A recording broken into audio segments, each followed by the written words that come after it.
ڕەوشی ڕۆژنامەنووسی لە هەرێمی کوردستان ساڵ بە ساڵ خراپتر دەبێت و بە پێامارێکی سەندیکای ڕۆژنامەنووسانی کوردستان لە ماوەی 4 مانگی ڕابردوو 32 پێشەلکاری بەرامبەر بە 41 ڕۆژنامەنووس لە هەرێمی کوردستان تۆمار کراوە. هاوکات لەبارەی کاری ڕۆژنامەنووسیشەوە وزارەتی ناوخۆ و سەندیکای ڕۆژنامەنووسان ڕێکەوتنەیەک واژوو دەکەن.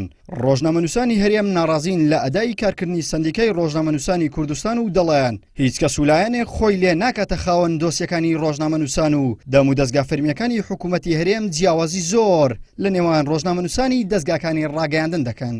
بۆیە ئێستا حاڵی ڕۆژنامەنووسانی کوردستان لە خراپترین دۆخی خۆیدایە. لە ڕووی یاساییەوە دادوەرەکانی کوردستان هەندێک زەلەجێتەوەی پەنا ببن بۆ یاسای ژمارە 35 ساڵی 2007 ڕۆژنامەنووسان پەنا دەبن بۆ یاسای دژە تیرۆر، بۆ یاسای سزادانی عێراقی و لە دوا مۆدێلیشدا کە یاسایەکی ساڵی 2015 پەنا دەبن بۆ یاسای خراپەکارهێنانی ئامێرەکانی گەیاندن. لە ڕووی هێزە ئەمنیەکانەوە تاوەکو ئێستا کە بەدەیان جار چەندان ڕێکەوتنی لەکتێگەیشتنیش هەبووە لە نێوان وەزارەتی ناوخۆ سەندیکای ڕۆژنامەنووسانی کوردستان، بەڵام تاوەکو ئێستا کە هێزە ئەمنیەکان هەمیشە داربەدەستن بۆ لێدان لە ڕۆژنامەنووسان. وەکەوەی کە سەندیکا خۆشیدان بۆ دادنێتن پێشەلکاریەکان بەراورد بە ڕۆژنامەنووسان مەسەن بۆ نمونە ئەو ڕۆژنامەنووسانەی کە لە سنووری هەولێر ئیش دەکەن تەنها چەند میدیایەکن کە پێشەلکاریان بەرامبەر دەکرێت و لە سلێمانی بە هەماشەوە دهۆک بە هەماشەوەنی بەداخەوە ئەوە دابەش بووە بەسەر بژبوورەواڵم ینی بەسەر زۆنەکاندا کە حزبێک لە شارێک باڵادەستە پێشەلکاری بەرامبەر بە میدیای لایەنێکی تر دەکرێت یان حزبێکی تر دەکرێتن. ئەوە هۆکارەکە ینی بۆیە پێویستە ئەو دیاریدەیە نەمێنێتن و سەندیکا ببێتە پاڵپشت بە ڕۆژنامەنووسان کە لە هەر شوێنێک پێشەلکاری هەبێتن ئەوان پژیرە ڕۆژنامەنووسانی خۆیان بکەن.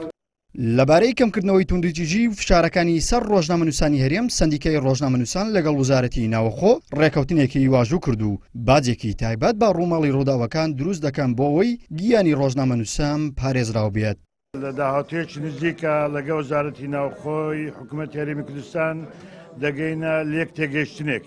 لێک تێگەیشتنەکە پەیوەندی باوە هەیە. یەکێک لە گرفتەکانی ڕۆژنامەنووسان لە ساڵنی ڕابردوو ئەوە بووە کاتێ ڕۆژنامەنووس بە تابەتی لە کاتی ڕووماڵکردن لەبوونی ڕووداوەکاندا تووشی پێشلکاری دەبووە بە تابەتی لەلایەن هێزە ئەمنیەکان مەبەستمان ئاسایش، پۆلیس، پێشمەرگە بووە کە ڕۆژنامەنووسەکانی نەناسیوە. ئێمە ڕێکەوتون لەوەی خۆلی ڕاهێنان مەشق بکرێتەوە لە نێوان وەزارەتی ناوخۆ و ڕۆژنامەنووسان چۆن کارمەندی ناوخۆ مامەلا لەگەڵ ڕۆژنامەنووسان کە لە کات ڕووماڵ ڕووداوەکان و هەروە ڕۆژنامەنووسانیش چۆن بزانن بەکاری پرۆفشنالی خۆیان هەبستن بە مامەلەکردن لە ڕێزگرتن لە کارمەندانی ناوخۆ ئاسایش و هێزەکانی ناوخۆ بەگشتی. یەکێک لەو بابەتە گرنگانەی کە وەزارەتی ناوخۆ گرنگی بدات لە کابینەی حکوومەتی هەرێمی کوردستان کردنەوەی خولی ڕاهێنان بۆ چۆنێتی مامەڵەکردن لەگەڵ دەستگا ڕاگەیاندنەکان لەگەڵ ڕۆژنامەنووسان و چۆنی پاراستنی سەلامەتیان بۆ ئەفسەران و کارمەندانی